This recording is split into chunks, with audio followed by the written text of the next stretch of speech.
Spring 2000. Angry young Serbs have declared a non-violent war against the man they say has stolen the best 10 years of their lives. His name is Slobodan Milosevic. Slobo, as he is known, is loved by his Socialist Party friends. But his mild manner is deceptive. He is also known as the bloodiest tyrant in Europe, the butcher of the Balkans. Milosevic has taken his country to war in Croatia, Bosnia, Kosovo. He has brought ethnic cleansing, concentration camps. He has brought unemployment, poverty, corruption, repression, and fear. In 1998, Milosevic began driving ethnic Albanians out of Kosovo, creating nearly 1 million refugees. Western outrage over a massacre of civilians in early 1999 set the stage for a massive bombing campaign by NATO.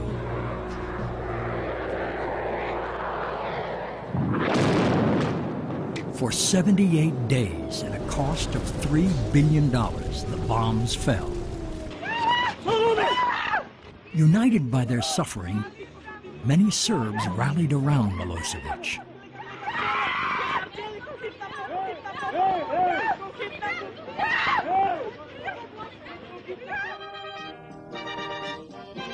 The bombing compelled him to withdraw his forces from Kosovo, but he remained defiant, bragging that he had faced down the NATO bully and survived. He didn't care how much damage his army suffered or his people suffered. What he cared about was his own hold on power. The bombing, in the end, clearly strengthened his hold on power in the short term. It may have, in the longer term, undermined it. But the notion that he was going to worry about military damage is nonsense. He wasn't going to, but I heard many, many times in the State Department, he will only respond to force. After the bombing, thousands of protesters, led by students, take to the streets against Milosevic.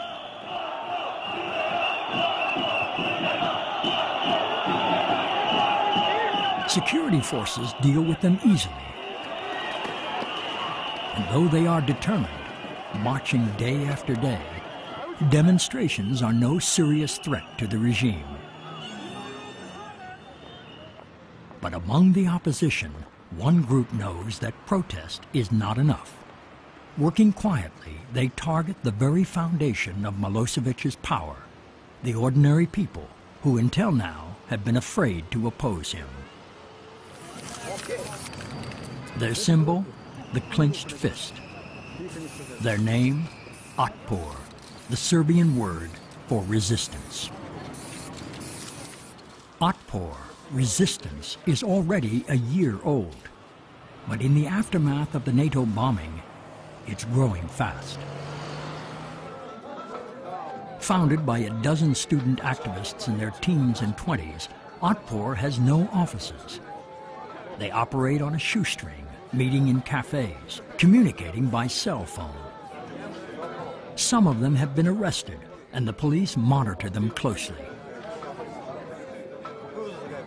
We have a long history of guerrilla movements winning the power in this country. So when I say guerrilla, I don't think about violence.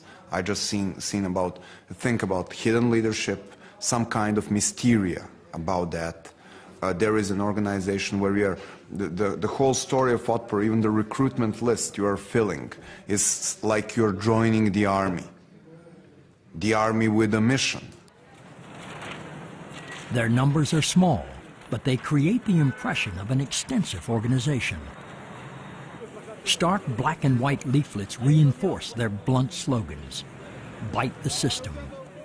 Resistance because I love Serbia. Freedom. The fist and the slogans become ubiquitous. Proof that opposition to Milosevic is possible. Serbia's opposition politicians are divided as they try to capitalize on popular discontent after the bombing.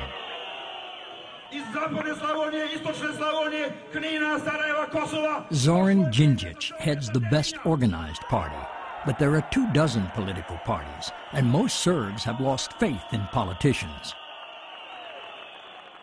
There is so many people in Serbia who will say that all the political leaders are corrupt. I don't believe anybody. I don't believe Djindjic. I don't believe Koštunica. I don't believe Drašković. I don't believe anybody. And that was one of the sources of Milosevic's success for so long, because many of people would say, okay, not Milosevic, but who else? Who else? And these young girls and boys from Otpor said, no, let's finish with Milosevic. That is important. Otpor's activists make it clear they're not running for office. To preserve their freedom of action and to maintain their clean, uncorrupted image, they refuse to align with any of Serbia's political parties. But they are not reluctant to accept help from outside the country. Soon after Otpor was formed, they had meetings with senior international officials, including Americans, and we all recognized the incredible talent and capacity within Otpor. Now, they made clear they wanted to be seen as a largely Serbian, Yugoslav institution, not as a tool of the West. And, we respected that. We thought that was a smart judgment.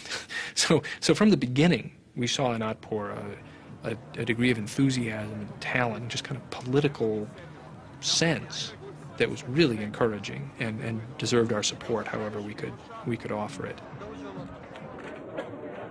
U.S. foreign aid designated to promote democracy in Eastern Europe helps with Otpor expenses. But the inspiration for what they call actions is all their own. On Milosevic's birthday, they make a cake.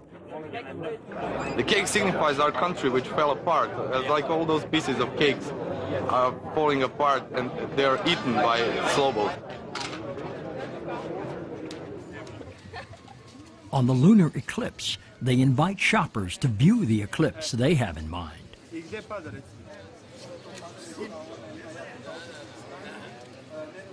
Everything we did must have a dosage of humor. Because I'm joking, you're becoming angry. You're always showing only one face, and I'm always again with another joke, with another action, with another positive message to the wider audience. And that's how we collected the third party in the whole story, which is the very important, the publicity, the people on the ground.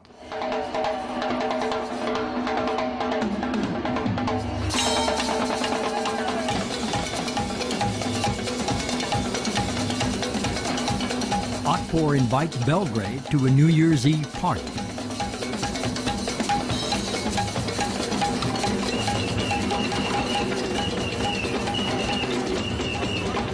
Rock music is discouraged by the regime. But rock and roll, with its undercurrent of rebellion and resistance, is an Otpor trademark.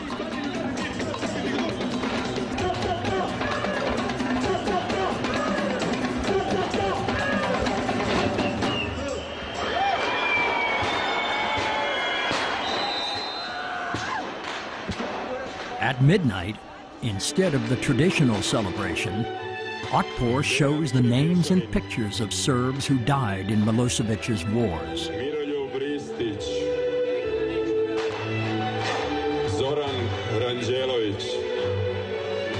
They came here asking for fun. We gave them performance before the midnight. After midnight, we broadcasted them through big screen the tragic film of people dead, refugees, all the bad things, and we say there is no reason for the celebration, go home and think what to do. So the next Orthodox New Year, we have a reason to celebrate, but the key sentence was, this is the year, 2000, this is the year with capital T. This year, life finally must win in Serbia. A month later, Serbia's Socialist Party holds its 5th Congress to re-elect its president. Da je Slobodan Milošević, kandidat za predsjednika Socijalističke partije Srbije, dobio 2308 glasova. Serbia's ruling elites are leftovers from Soviet-style communism. Now they are called socialists, but the old ways persist. Milosevic rewards loyalty and punishes disobedience. His re-election is rubber-stamped democracy that fools no one. Across town on the same evening, Otpor stages a parody of the socialist charade, billed as the first Otpor Congress. Otpor's first national meeting attracts major opposition party leaders and a few journalists willing to risk prosecution for publicizing an illegal organization. sve veće militarizacije Otpora. Da, ne, to mi samo time želimo da pokažemo koliko smo ozbiljni i da nećemo odstupiti od svojih zahteva. Znači, najozbiljniji smo mogući i naše ćemo zahteve pokušati da izguramo na sve moguće mirne načine. Samo to da simboliše i naše jedinstvo. Samim tim što smo postali najproganjanija politička grupacija u Srbiji, samim tim te sile priznale su da je Otpor i sam postao sila.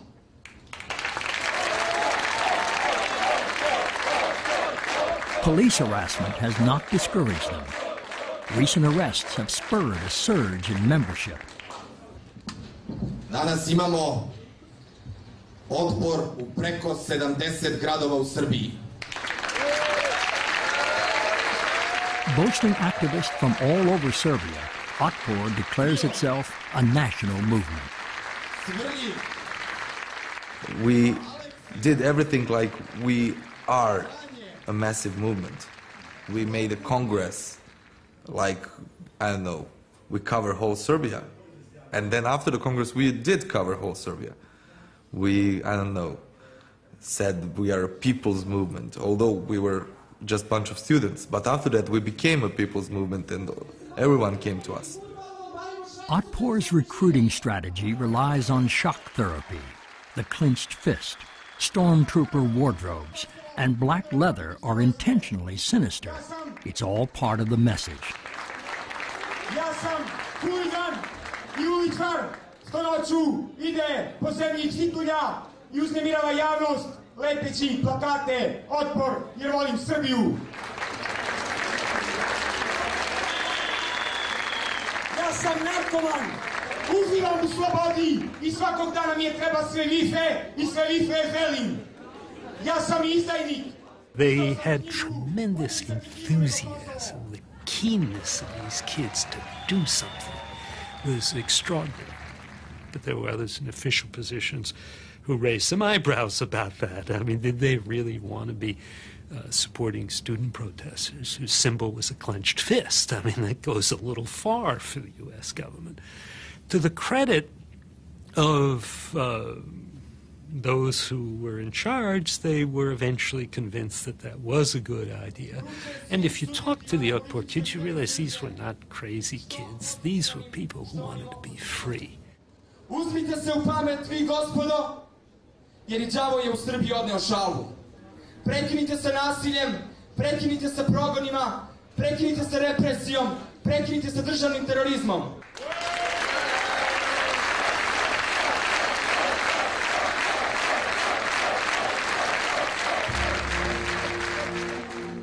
Now Otpor has a Belgrade office, a 3-room apartment lent by an activist's parents. Otpor is one of a dozen Serb opposition groups which receive money from the U.S. and European countries to pay for copiers, telephones, postage and printing, computers, and internet service. Otpor established a website even before it had an office. Their demands and principles are posted in both Serbian and English. The nonviolent removal of Milosevic, free elections, democracy. Otpor's agenda is homegrown, but it's no secret that U.S. and European funding is helping them spread the message.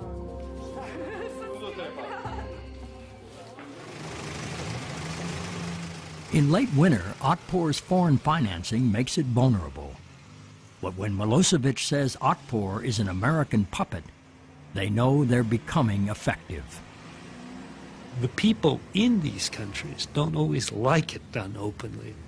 And that's understandable too, but there's a big difference between that and a covert program. These were not covert programs. They were overt programs, and they were aimed not at the overthrow of Milosevic, but at building up the elements of a democratic society. Otpor's foreign support is more than money. The International Republican Institute in Washington recommends books on nonviolent strategy by the American scholar Gene Sharp, and arranges for one of Sharp's colleagues, a retired Army officer, to give them a weekend seminar. And I explained it. It's a form of warfare, and you've got to think of it in terms of a war.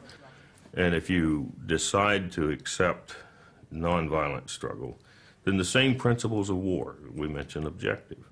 You mentioned mass. Be able to get your forces together at the decisive point. And the initiative. You're never going to win by being on the defensive. You've got to take the offense, whether it's in a military struggle or in an armed struggle. So the overlap of the principles of war are the same. There we were faced with the essential things we were already applying here, but just we didn't know that somebody has written a book about that. So it was an amazing experience, having this book in the hands, seeing that systematically written on one place, which we developed by our experience, looking towards to what Gandhi's movement did, and so on and so on. Colonel Helvey's main lesson is now disseminated. Eliminate the authority of the ruler. U toj priči moramo da pođemo prvo od toga da svaki nedemokratski režim pokušava da izgleda ili spolja izgleda na isti način. Imate malu grupu na vrhu tog režima koja pod sobom kontroliše razne resurse, razne institucije, razne represivne mehanizme, sudstvo, medije i već sve drugo što može se nabroji. I generalno taj sistem koji se u teoriji zove monolit. I ljudi su gledali u taj monolit i rekli, ali neće se monolit promeniti dok glavu ne odsečete. A to se zove revolucija. I mi smo rekli, ne, Otpor je jedan prodemokratski pokret koji ne menja vlast tako što nekom odseče glavu, nego Srbi su narod koji može da promeni vlast na izborima sada i svaki sledeći put, jer to je dokaz da smo civilizovan narod. Elections are still at least a year away. In the meantime, Otpor builds its network using other weapons to undermine Milosevic. Recruiting and training hundreds of grassroots activists, Otpor has no national leader or central committee. Belgrade sends supplies, but local Otpor activists run their own affairs. It's a conscious strategy to create so many layers of leadership that it will be impossible to arrest them all. Otpor relies on local kids, well known in their own neighborhoods, as the best way to mobilize the discontent, which is strongest in the provinces. Smaller cities became the center of the opposition, and Belgrade was like a black hole. There were no independent electronic media in Belgrade in last 2 years. Everything was kind of silent. And in cities like Čačak, Niš, Novi Sad, Kraljevo, Užice, situation was very hot. People were very dissatisfied and very angry and very radical.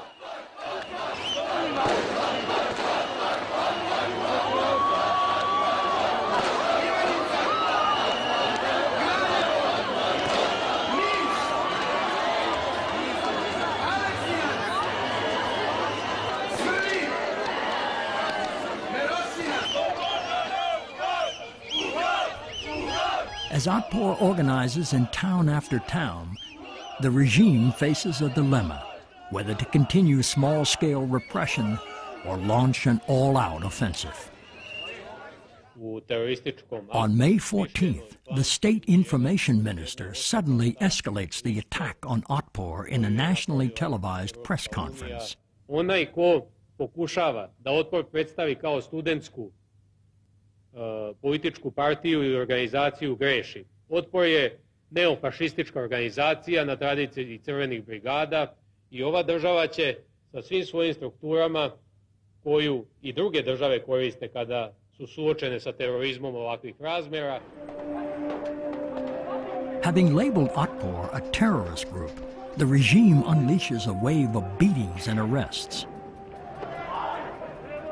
Otpor has expected the repression and prepared for it. With each arrest, protesters quickly appear at police stations and prisons. Informacije iz Požarevca ih neće i Radojkovo i molim vas da sačekate. We developed this chain of command. When the information of arrestment comes to the central office or the local office, there was a system producing press release, providing the lawyer's help to the arrested guy, and producing as many activists as we can in proper moment to be in 10 minutes in front of the police station. So that was really important to develop such kind of solidarity. Obraćamo se upravniku centralnog zatvora. Imate 10 minuta da nas obavestite o zdravstvenom stanju uhapšenih. Radojka Lukovića. They were afraid of us, and they wanted to portray us as terrorists, as fascists, and as, I don't know, criminals, drug addicts, and something like that.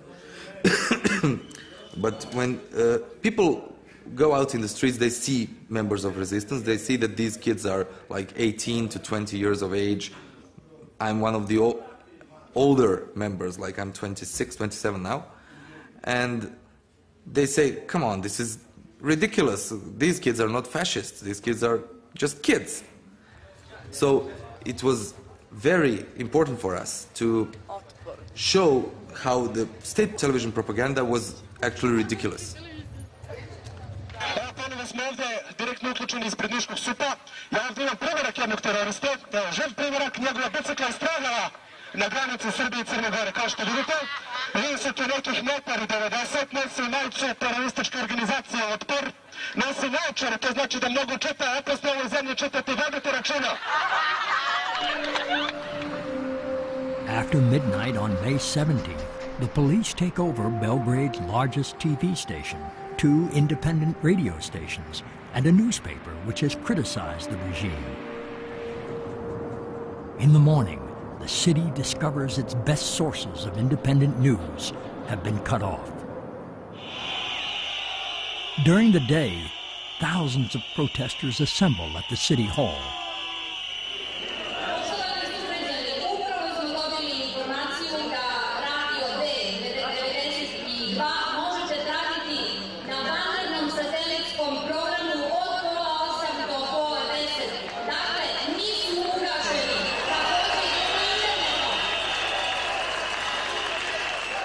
With this latest escalation, Milosevic has aroused thousands of people who have never before taken part in political protest. Through the day, through the night, all the next day, and the next evening, the protest continues. At 10 o'clock, the regime has had enough.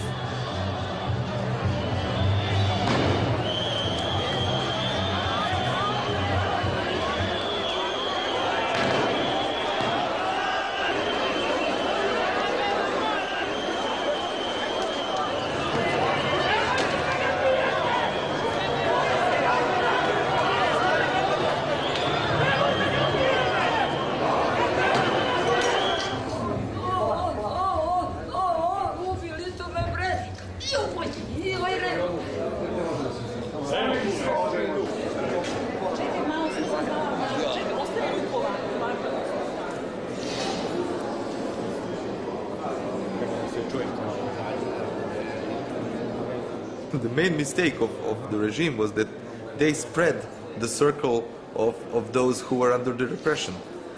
And that's why this repression was counterproductive, because it is like the third Newton law of action and reaction.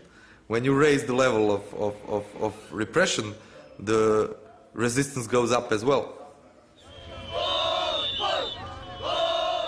10 days later, Otpor members from the provinces march into Belgrade.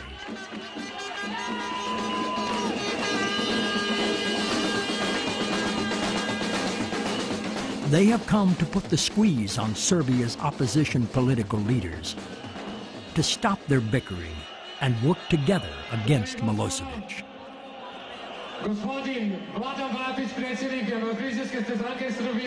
Most of the party chiefs don't want to be here, but no one wants his rivals to have the stage to themselves. If they run against each other, as they always have, Milosevic will win. Otpor wants them to work together, but the party chiefs are suspicious and jealous of Otpor's growing popularity. They were really worried because we were filling the political space, you know, like cancer. Filling all the blanks for which they wasn't able to fill. Giving all the answers to all the issues people asked, which they were not clever or competent enough to give, and having the strongest network. Gospodo lideri, ja bih vas molio da priđete samo ako može malo.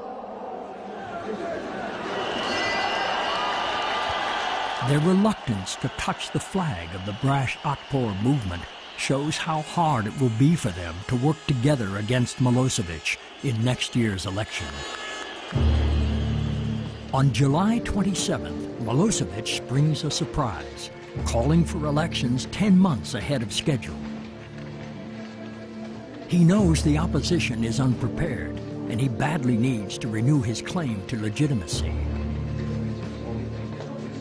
He understood that his position is getting worse every day. He was trying to save what there still existed as support for him. That's one thing.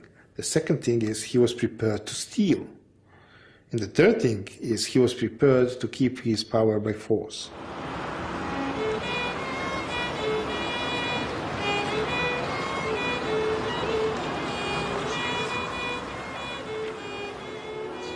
Under Milosevic, average income has fallen from $800 a month to $50. A newspaper reports that the majority of voters are wearing 10-year-old shoes. Milosevic is vulnerable, but against a divided opposition, it won't be hard to steal or even win the election. September 1st. Serbia's opposition unveils a new coalition to run against Milosevic. Pro-democracy groups like Otpor have demanded it, and the Americans and Europeans have offered to help if they work together. Their coalition is called the Democratic Opposition of Serbia, DAS. DAS is 18 parties pledged to support a single presidential candidate, a man barely known outside Belgrade's political elite. His name is Vojislav Koštunica. Koštunica is a lawyer who heads a small party. Opinion polls have shown he is the best candidate to run against Milosevic. His nationalist credentials and anti-American rhetoric will make it impossible for Milosevic to call him a traitor. Da ću dati sve od sebe, da naša zemlja bude istinska domovina svih svojih građana. Srba, Crnogoraca, Mađara, Muslimana. Serbia's ethnic minorities will be the key in what is sure to be a close election. Albanaca, Hrvata I ostali.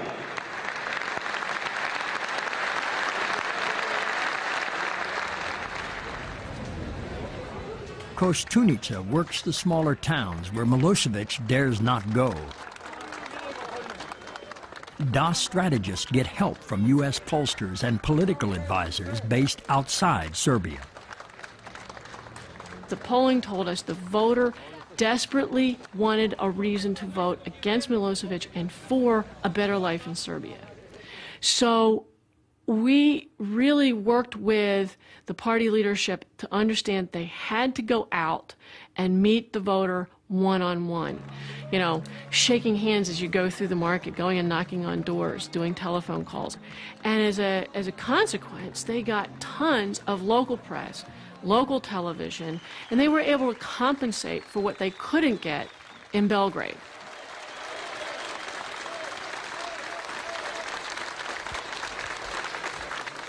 Sa njima šta imate? Srbiju pod sankcijama, možda sa sutra nekim drugim bombama, Srbiju u kojoj će se njima presipati, a narodu neće biti, Srbiju u kojoj će državna televizija služiti za to da bude partijska televizija.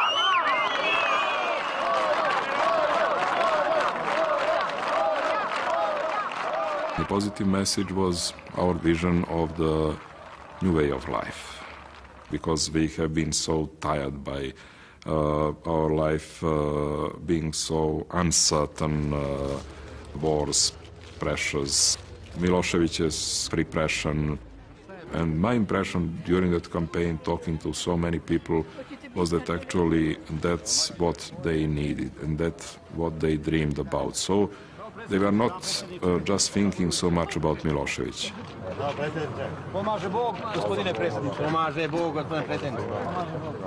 Koštunica stresses the positive, but the catchiest campaign slogan is negative, invented by Otpor, Gotov je, he's finished.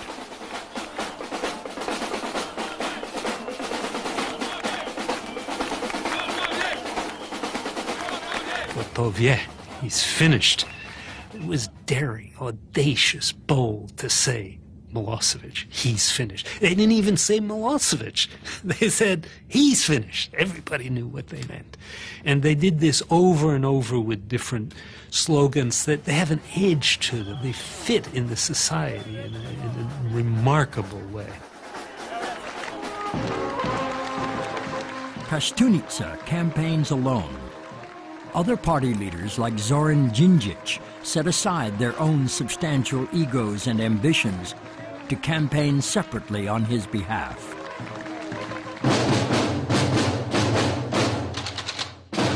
DAS and Koštunica are reinforced by Otpor and others. At least 5 major campaigns, coordinated but separate. They have the advantage because Milosevic can't attack them all. The advantage of opposition in this campaign was that the campaign was dispersed.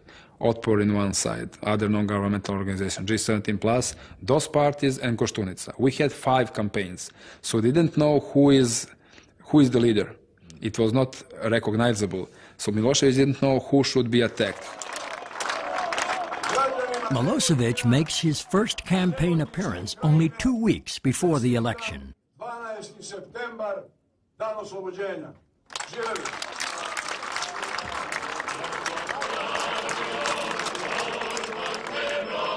For him, personal contact with the voters is unnecessary.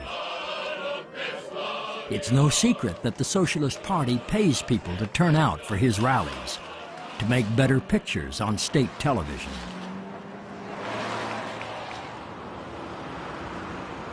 On independent TV stations, the opposition campaign dominates. Ko uvek sme da vas pogleda u oči? Koštunica. Naravno. Već 10 godina pokušavam da skinem ovu fleku. Verujte mi, sve sam probala. Sada se pojavila nova mašina. Ona ima odličan program koji pouzdano, sigurno i nepovratno skida ovu i slične mrlje. Dozvolite mi... Pa samo tu.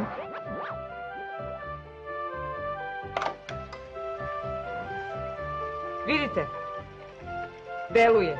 Konačno. Gotov je. Less dramatic than campaign speeches and commercials, the training of poll watchers is probably more important. The sessions are organized by the Center for Free Elections and Democracy, a Serbian civic group which teaches how to spot and prevent vote fraud by Milosevic election authorities.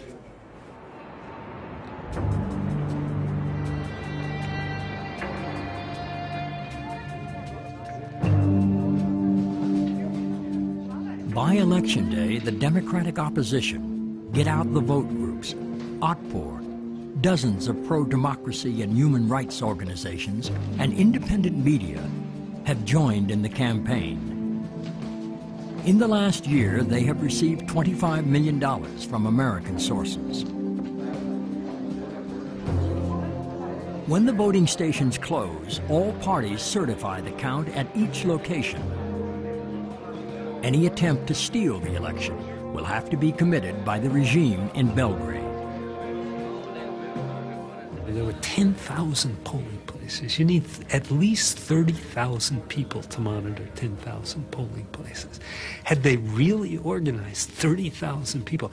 Well, not only had they organized something like 30,000 people, but they had organized this incredible effort to convey the election results to Belgrade almost immediately, so that when the fraud occurred, they had numbers that demonstrated the fraud.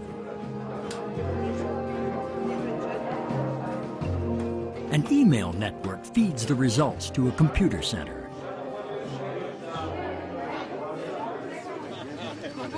As they wait for the votes to be totaled, there is little doubt of the result. But no one knows what will come next. We knew that we will win. We knew, and we knew that Milosevic will not accept. And our advantage was we were prepared for the second step, that he will not win, he will not accept our victory, and he will try to manipulate after that.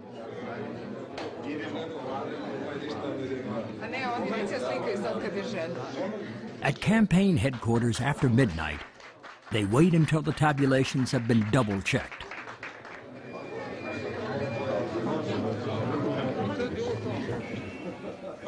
Then they make the announcement, which will make manipulation of the official results impossible. Prema našim podacima, izvesna je pobeda u prvom krugu predsjedničkih izbora.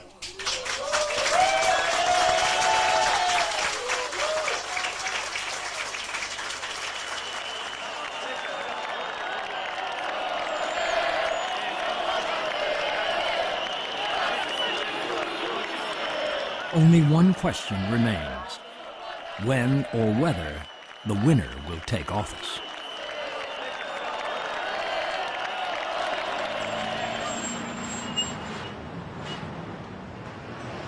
In the next days, as Belgrade holds its breath, Milosevic's Electoral Commission says neither candidate pulled over 50% and calls for a runoff election. Vi ćete imati najveći zadatak u životu. Ako stvari stoje onako kako ja mislim da stoje, mi ćemo morati organizujemo proteste. Vi ste trenirani da to sprovedete. Vi ste pravili mrežu po fakultetima. Ovo je vaš protest. Sve što se bude dešavalo je vaše. They've trained and organized for months. Now they face the decisive test of their nonviolent movement. Can they force the regime to step down? Das and Kostunica declare a runoff is unnecessary and call upon the people to prepare for a general strike. 3 days before the strike is to begin, coal miners at the Kolubara mine, just south of Belgrade, give Kostunica an unexpected boost. A committee representing 17,000 workers votes to strike immediately. They say they want their action to inspire the rest of the country to support the strike.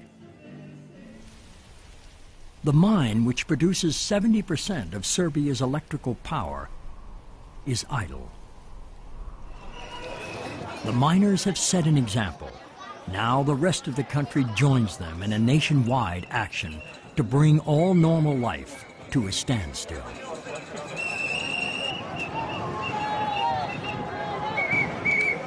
We knew that Milosevic can resist only with support from police and army. And we knew if he can affect police and army around him and bring them to think should they support Milosevic or not, or the people, that he cannot survive. And it was very important for us to find symbols of this very wide national resistance and to show to the police and to army that it's not just opposition against government, but that is people against Milosevic. As police and army encircle the striking miners, ordinary people respond to an urgent call to support and protect the strikers. Thousands come, a signal to the police and army that Milosevic is finished.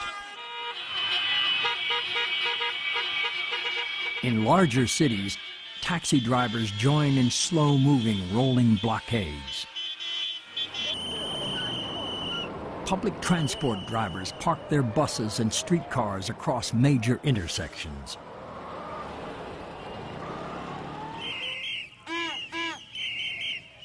The police try to maintain order, but every day the strike spreads.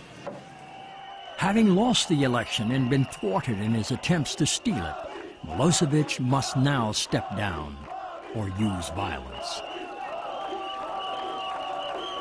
We had the nation trained not to attack the police, not to use the violence, because our message was there is no war between police and us, that we together are the victims of the system, and there is no reason to have war between victims and victims. One victims are in blue uniforms, other victims are in blue jeans, but there is no reason for that blood. Das and its supporters are angry and persistent, but they are also patient, determined to avoid bloodshed as they slowly escalate their actions.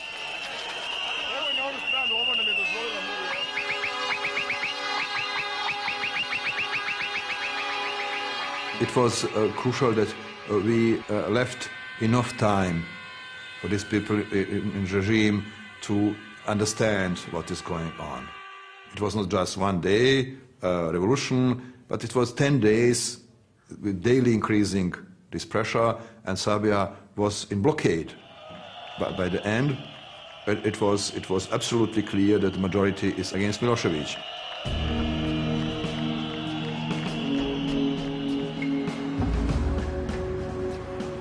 Ten days after the election, almost no one in Belgrade realizes the turning point is at hand.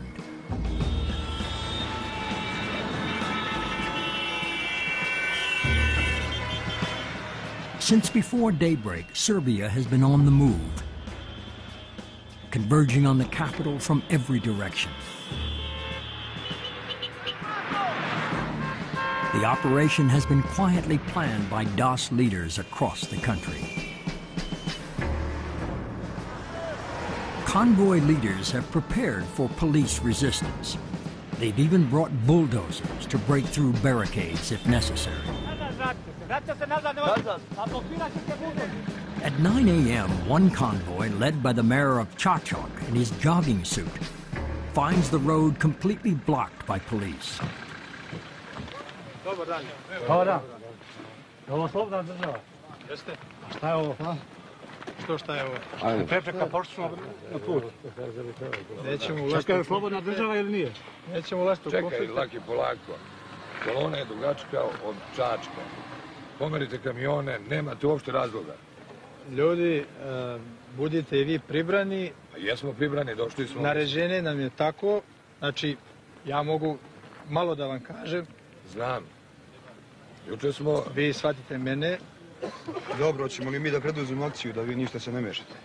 Vi ste vaše uradili pod naređenjem, mi ćemo naš, znači nemoj samo Imate vidjeti šansu da nas se priključite, ljudi, I polomit će kamione bez veze. Recite im da ne lome kamione, znači nema nikakve intervencije, ništa. Kad dođe starešina, sačekajte, strpite se. Svakog trenutka dolazi, dogovorite se.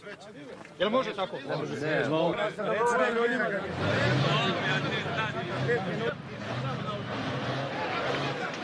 Tired of negotiating, the men of the Chachak convoy removed the blockade themselves.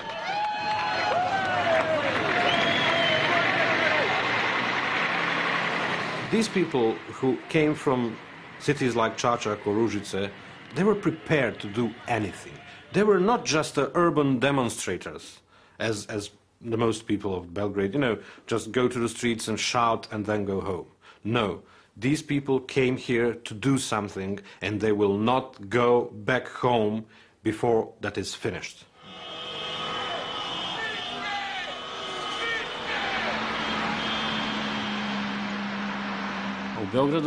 Special units for anti-terrorist actions were expecting us in Belgrade.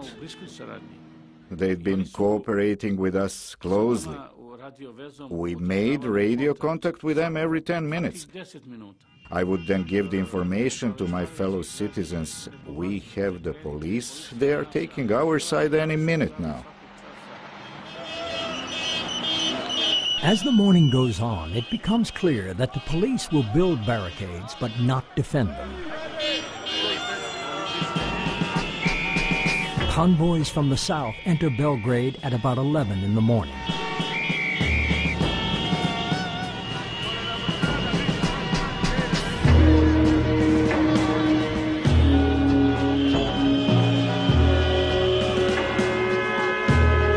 Their rendezvous point is the Federal Parliament building. Mayor Ilic stays in contact with convoys still on the road. They plan to link up for a non-violent takeover of the Parliament at 3 p.m.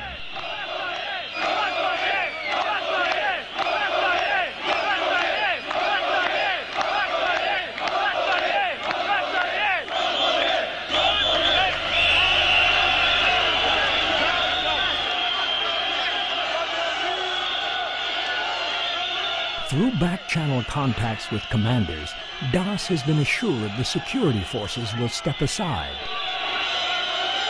But no one takes it for granted. We didn't know how police would react. We knew that some part of police will not react against the people, but we didn't know about all parts of police. And the police were very, very confused.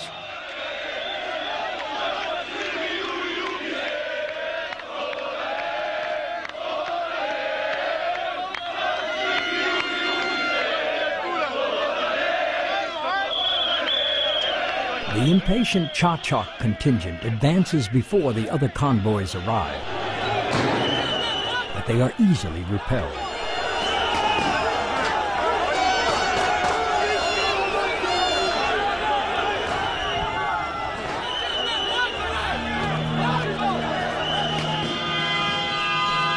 What the police don't know is that hundreds of thousands of Serbs are still on the road to Belgrade. The farmers and workers who supported Otpor and are determined to stop the theft of their votes.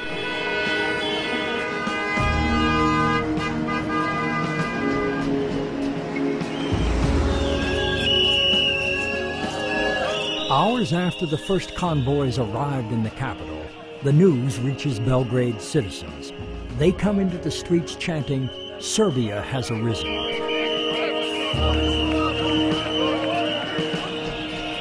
On this day, there is only one place to be.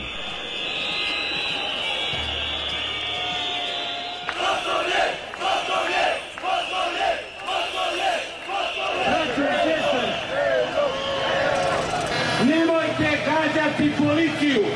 Policija će preći na stranu naroda. I nemojte izazivati incidente. Das leaders, now monitoring police radio channels, listen as orders are given to remove the crowds. But nothing happens.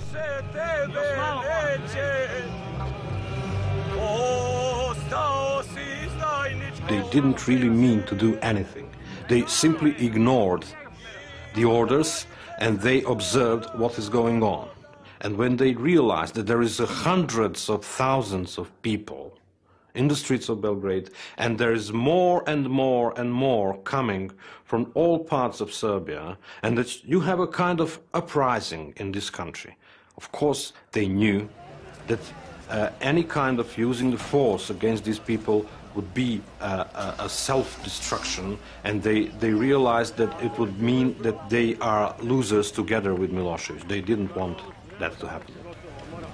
A reporter wrote, "The police and army commanders never ordered their troops to fire because they knew their own kids were in that crowd."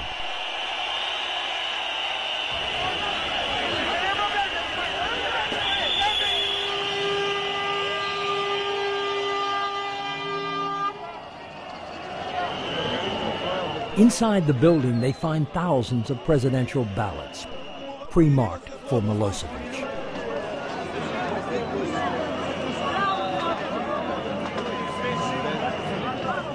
Well, breaking the few windows and a parliament in flames, it's just nothing. In comparison to the former period here, to what Milosevic did here, to what other Balkan countries did here, to what United States did here with its bombs, that was like a children's game.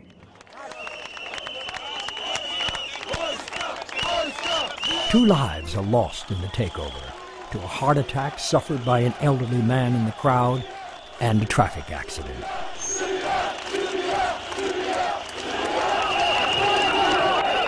Milosevic has not been seen in 2 days, but there is no doubt he's finished.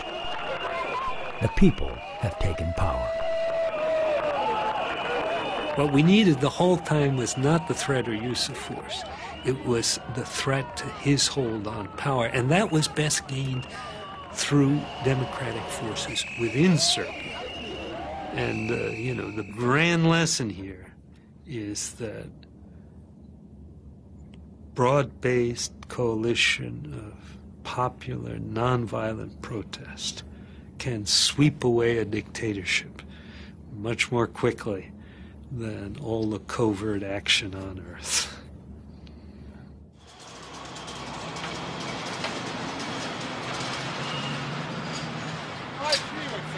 I think we succeeded because we simply loved life more than them.